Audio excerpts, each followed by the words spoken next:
well, the Leafs are heading to the Capitol this weekend as they're taking a commanding lead in their first-round playoff series with the Senators.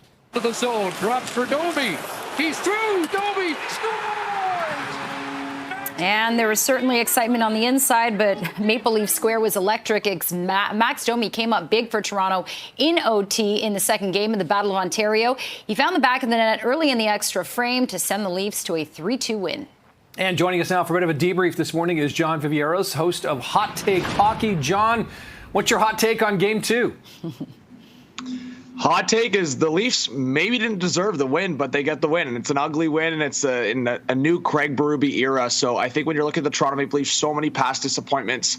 We haven't seen a 2-0 series lead at home for the Toronto Maple Leafs since the early 2000s. So kind of what you alluded to there is this big goal from a guy that saw his dad play for the Toronto Maple Leafs in the early 2000s, and it was cool to see just even behind the scenes Ty Domi with a massive smile on his face, even like 10 minutes after Max scored his big goal. So I mean, there's so many storylines here, Nick. Anthony Stolarz, he's been the story of the playoffs, in my opinion, including the regular season games. He's 10-0 in his last 10. Again, Max Domi with the big goal. I thought the Leafs played a great first period. I mean, it was easy to say after a 2-0 lead, but the Senators really brought it back. And another huge storyline that I think needs to be talked about more is the Toronto Maple Leafs had 32 block shots compared to Ottawa's 6 last night. So they were just taking away the lanes, helping Anthony Stolarz out. And of course, Stolarz got the job done to keep it a 2-2 hockey game until when Max Domi was able to put it away in overtime. Yeah, I was listening to the game because I was out for an event, and I was like, okay, they're up by 2-0. This sounds promising. And then surprised this morning that it went into overtime. So what happened with the Ottawa Senators? They were obviously consistent, more focused in this game. What do we need to pay attention to as the game moves to Ottawa now for Game 3?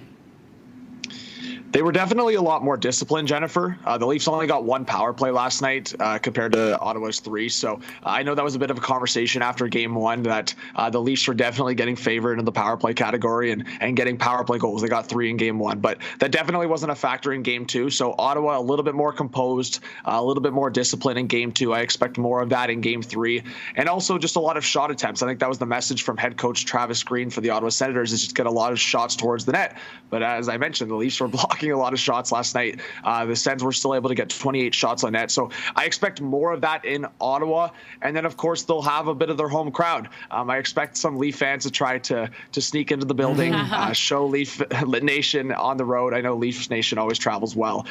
So that and the fact that I think the Ottawa Senators were able to control most of the possession in the second half of the game. So I think they're going to continue to do that. It's playoff hockey, so the margin of error is so small. So all it takes is just one bounce or one rush, just like Simone Benoit and Max Domi did last night, and then the game's over. And John, another evidence of the level of playoff hockey is how the refs kind of swallow their whistles. I mean, watching Stolarz, who you said steady in net, but also pretty chippy last night. You know, no nonsense there as he was getting a little heat in the crease.